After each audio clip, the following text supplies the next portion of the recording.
Welcome to point blank. ప్రస్తుతం మనం జీవన్ రెడ్డి ఇంటి వద్ద ఉన్నాం. జీవన్ రెడ్డి ఏదైతే పార్టీ మారుతున్నట్టు ఏదైతే వార్తలు వస్తున్నాయో, సో ఇక్కడ అందరూ ఏదైతే జగిత్యాలకు సంబంధించి నేతలందరూ ఇక్కడికి జీవన్ రెడ్డి ఇంటి వద్ద రావడం జరిగింది. సో మనతో పాటు కొంతమంది నేతలు ఉన్నారు, వారిని అడిగి తెలుసుకుందాం. సార్ చెప్పండి, ఏదైతే జీవన్ రెడ్డి ఇప్పుడు పార్టీ మారుతున్న వార్తలు వస్తున్నాయో, అలాగే ఏదైతే కాంగ్రెస్ పార్టీ అన్యాయం చేస్తుందని అంటున్నారో దీనిపై మీరు ఏమంటారు? జీవన్ రెడ్డి పార్టీ మార్చుకొచ్చి ఎక్కడ చెప్పలేదండి.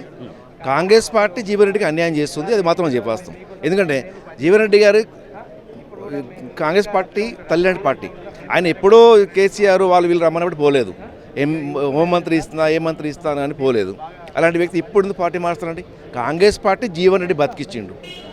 మన పాతల్లో పోయిన పార్టీని జీవన్ రెడ్డి బతికిచ్చిండు. జీవన్ రెడ్డి, బట్టి విక్రమ గారు, శ్రీధర్ బాబు గారు, ఈ ముగ్గురు, మిగతా కొంతమంది నాయకులు అప్పుడు గెలిచిన వారు, ఈ 5-6 ఎమ్మెల్యేలతో ఎంత కష్టాలు వచ్చినా ఎంత ఇబ్బంది వచ్చినా వీళ్ళు కాపాడుకున్నారు.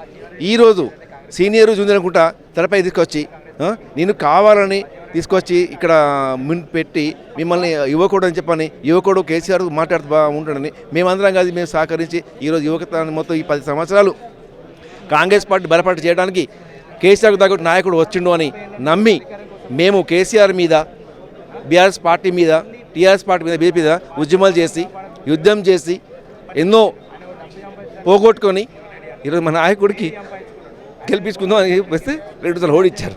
అయినా జీవన్ రెడ్డి గారు కాంగ్రెస్ పార్టీకి ఎంతో సీనియర్, ప్లస్ అదే కాకుండా ఎంతో న్యాయం చేశారని చెప్పుకోవచ్చు. సో అలాంటి జీవన్ రెడ్డిని దూరం పెట్టడం ఎలా చూస్తున్నారు? ఇది కావాలి కుట్ర. ఇది వాస్తవ కుట్ర పద్ధతి బీఆర్ఎస్ పార్టీ వాళ్ళు చేసిన కుట్ర. ఇది రేవంత్ రెడ్డిని తప్పుతో దక్కించిండ్రు కొంతమంది. ఈ కొత్త సీనియర్ పాత వాళ్ళని తీసుకొచ్చి కొత్త వాళ్ళు తీసుకొచ్చి ఇవన్నీ చేస్తున్నారని. జీవన్ రెడ్డి లేకుంటే కాంగ్రెస్ పార్టీ మనకు దక్కదు. జీవన్ రెడ్డి 40 సంవత్సరాల నాయకుడు, చాణిక్యుడు. జీవన్ రెడ్డి కాంగ్రెస్ పార్టీ బతికిచ్చిండు, మాలాంటి కార్యకర్తలను బతికిచ్చిండు. మేమందరం జీవన్ రెడ్డి గారు ఏం చెప్తే అది చేయడానికి సిద్ధంగా ఉన్నాం. జీవన్ రెడ్డికి అన్యాయం జరిగితే మాత్రం రేవంత్ రెడ్డి గారు యాదకు ఉంచుకోవాలి. కేసీఆర్కు ఏ గతి పట్టిందో రేవంత్ రెడ్డి మీకు అదే గతి పడుతుంది. నేను స్వచ్ఛందంగా నా పార్టీకి, నా పదవికి ఎన్ఆర్ఐ కన్వీనర్గా నేను రాజీనామా చేస్తున్నాను.